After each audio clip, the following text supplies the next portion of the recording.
أيا طالب العلم قم لا تنم فإن الزمان أيا طالب العلم قم لا تنم فإن الزمان انقضى وانصرم فكن ما حييت ضنينا. السلام عليكم ورحمة الله وبركاته. كسودو عشر كيني تحنهني سيريس كهاي كورس كيني PHP سيادو قرتيد هادوا كود وحاتو باهانتي سيادو قرتيد كود ها HTML CSS PHP وأي نوع language هذا وحاتو باهانتي text editor هذا text editor كوي بدين waxaad kaloo isticmaali kartaa simple text editor kayna ku jiraba Windows marka text editor ka kuwi ugu fiicnaa baan noo soo dooray ka ugu fiican aan jecelay ee number 1 ku jira waxa weeye Notepad++. Airbud download oran kartaa waana install gareyn kartaa aad buu fududiin.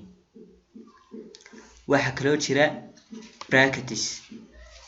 Bracketis isaguna waa open source text editor that understand web design. waa open source oo code-kii lagu qoray waxbaad ka intaad qaadatid ba wax ka bedeli kartaa laakiin sidiisa oo qaadan meeside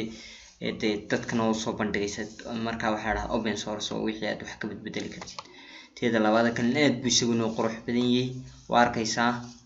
aad buu qurux badan yahay waxyaabo dheeraad ah noo leeyahay aad u fiican. waxa ka saddexaad aan soo qaadan doonaa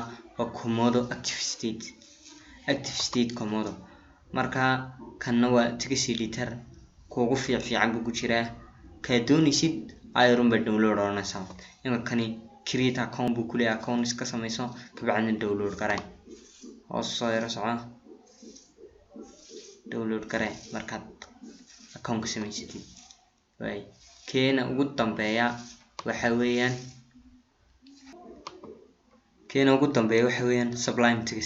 Sublime ama Notepad++ ama Bracket ama Komodo waxa doonaysid halkan Google ku qor linkiga ugu sareeya waa linkiga website-kooda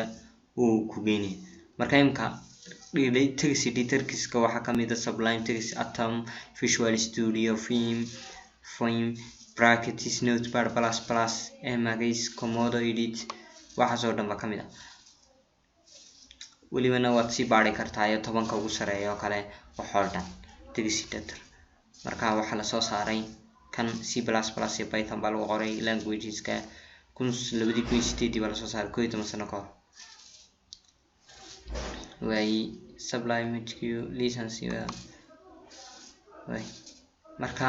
waa muhiim inaad text editor haysid aad buu muhiim tahay kulli insha Allah waxaan maleynayaa inay ardaydu wada haystaan text editor-kaas kay doonaan baahadaan hadaan macallimiin aan soo dood garaysan kan caadiga ku jira Windows imka wakaas Notepad kaasi desktop ku iskaga jira iyo Windows ka lagu soo dejiyaa anu company isticmaalaya Notepad++. aduna ka doonisid ayar isticmaalo oo soo dood garayso iska soo download marka taabtid version ka doontid latest version ama current version waa 7.7 marka download ka taabanaysa ayar buu ku soo download gareysmaya kii doonaysid. marka cashirkeena maanta waxaan ku sharaxaynay text editors kuugu caansan waxa kamid ah Notepad++, Bracketis, Komodo, Active State, Sublime Text